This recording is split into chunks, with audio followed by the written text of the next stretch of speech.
What's going on YouTube? It's Wayne with Wayne's Fish World coming at you guys today with updates on both my tanks. First of all, we're going to talk about the 55 gallon, what's going on with that, and then we're going to talk about the 125 and what's going on with that tank. Now first of all, this is the 55 gallon reef tank, and you guys can see that there's cyanobacteria everywhere.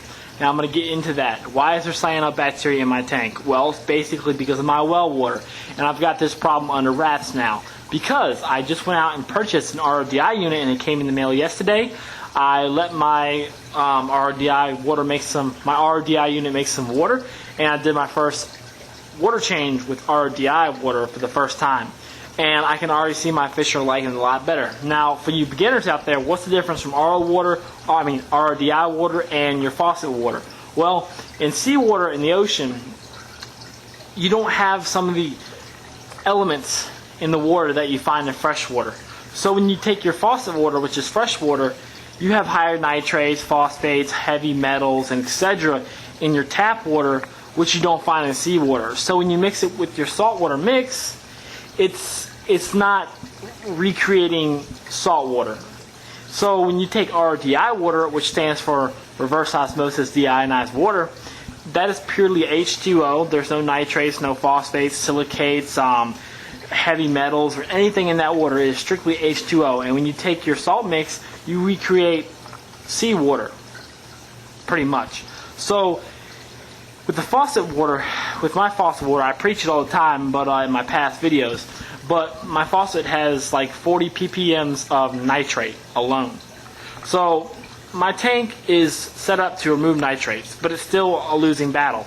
I have a refugium, a pretty big one, a deep sand bed, and a denitrator. That's my way of removing nitrates. What would happen is I set the tank up, nitrates would fall. Well, water evaporates, I fill up the auto top off. That's introducing more nitrates. Nitrates are included back into the tank. Algae starts to bloom. My system has to catch up again. Nitrates are down again. Time that happens, I got to fill up the auto top off again. It's a battle, and it's going in a cycle. Then I need to do my water change. It leads to more nitrates. So you ask, why do a water change? Well, just to replace some elements and stuff and promote fish growth. And yeah, you can do that through Bionic or Kawasaki. But that was my way of doing it. Now I have an RODI unit. Slowly the cyanobacteria should fade away. Actually, I take that back. I know it'll fade away. I'm doing a couple of big water changes. A 45% water change, including the whole system, not just the 55. But altogether, my tank is probably around, let's say around roughly 79 gallons, roughly. Let's say 80 gallons. So I'm taking out 32 gallons per water change.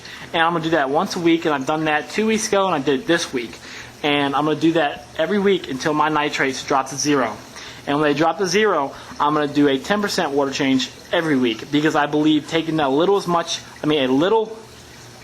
as possible out as much as possible, meaning 10% every week. I don't like doing 20% bi-weekly or 40% monthly or 80%, I don't believe in that. That's why a lot of people, maybe I can reestablish this with my RODI unit. I used to be able to do it in the past. But in the past, when this 55 was upstairs, I had to the point where I never did water changes because the tank stabilized itself. If I'm doing RODI water, it might get back on that path. But I do not suggest anybody out there who's new at all to try to do a tank without any water changes. So, besides the look of this tank, and I got to scrape my glass and stuff, I'm about to change the filter media out because I just did a water change. That's why it's a little cloudy in the tank. But all the fish are doing good. The little hippo tang, I fed them 3 times today. That was the last feeding, so I'm not going to feed them this video. I should have thought ahead. But the hippo tang's actually got some growth on it now. You really can't tell on camera, but I see it every day. I can definitely tell it's growing. All the fish are doing great. So everybody wants to see the 125. Let's take a look at the 125. I'm telling you guys, everybody's going to drop their pants. If you're sitting down, good. If you're not, sit down. That's the 125. Now you're saying, Wayne, what the hell happened to the 125 gallon? Am I worried? No. The reason I'm not worried is because I'm going to get it back on track. Getting it back on track is fun. Why did it go downhill? It's my fault. Why is it darker? This is actually, I'm going to do on another video. I've got an outlet, an outlet that I have in my 55 gallon. I bought another one from Lowe's. So basically, I've got 10 lights on this tank, and I'm creating the ultimate dawn dust effect. That's why it's so dark right now. The sun's going down this tank. So this is not as bright as the tank gets. But long story short, 2 months ago, no, a month ago, I got really busy. I had in-laws come down. I was never home. I went to work, went to my girlfriend's house, spent time with the family. I was never home for about 2 weeks. All I did was feed the fish about once every.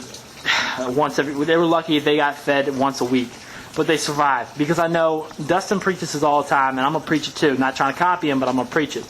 A planted tank that's well established can take care of itself, and that is absolutely true.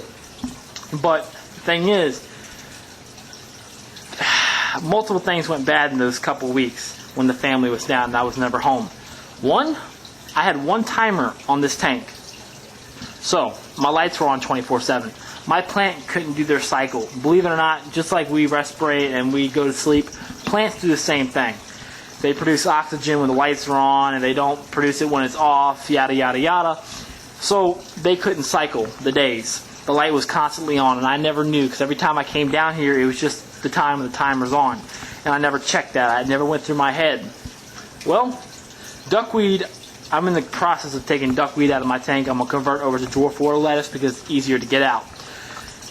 Well, duckweed was about 2 inches deep in my tank.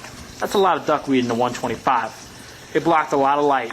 Certain plants overtook other plants. Longgg was doing fine, but it grew to the point where it just had to be removed. It was just ridiculous. I have to replant a lot of this tank, and I'm not really worried about it because I want to give some business to my local fish store. So, this is the main reasons my tank suffered. 1, the timer broke. The plants never cycled. 2, the fish got hungry. They started munching on the plants. 2, I stopped CO dosing my tank. Plants were used to CO2, like the Limnophilia aromatica, Blinks japonica, some delicate plants that were a little used to CO2. They didn't have it. They had their light blocked out from 2 inches thick duckweed. There was low light, low CO2. And most of the plants that were in this tank, you guys remember, were high demanding plants. So they didn't have what they needed. They didn't have their food source. They suffered. And I mean, that's pretty much it. But I'm kind of glad I get to replant this tank because I do want to give some business back to my local fish store because this is going to be probably one of my next videos. My local fish store, I'm going to show you a couple quick pictures right here. But the local fish store burnt down. It was an electric fire. I'm not going to get too much in this video. They're relocating. They just opened up their new store, and I'm going there tomorrow before I go into work. Driftwood Aquatics in Tappahannock was my local fish store. Now they're called Gordon's Pet Store. Now the reason they're called Gordon's Pet Store is not because the owners changed. Well, technically it did. Tom Rogers was the local fish store owner back when it was Scales and Nails, and when we had 2 stores, it was Scales and Nails and Puppy Tails, and it shut down a while, a couple years. Then it opened back up as Driftwood Aquatics, and I love it. Sorry about that, guys. My camera shut off for some reason. But Tom was going to retire in January, this January coming. Turns out the store burnt down. He said, well, I'm going to call it early quits. His son did not want to let it down. I tried talking him into it. I mean, I don't think I talked him into it, but I think he was going to go ahead and do this anyways. His son didn't let it go. Gavin. Gavin is the new pet store owner. And I'm sure his dad's still going to help him out and come in there every now and then, probably a lot of times. But Gavin is now the pet store owner, and it's called Gordon's Pet Store because the mascot of the store, Tom's tortoise, like from when he was a kid, this turtle is old. I mean, he is literally probably, he's over 2 foot long. This guy is huge.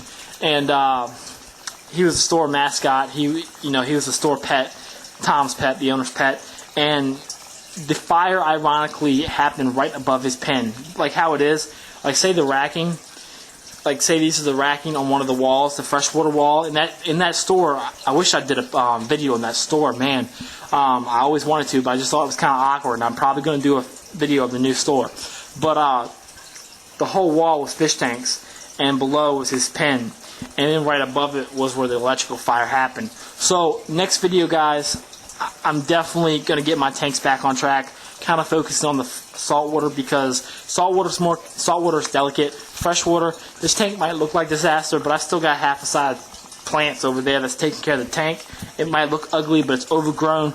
They're pulling out nitrates. My deep dirt bed's doing its job. It looks ugly, but I'm going to get it back on track, guys. Have faith in me, especially the subscribers who's been with me day one. Thank you, guys. Comment, rate, and subscribe. We'll see you next time, guys.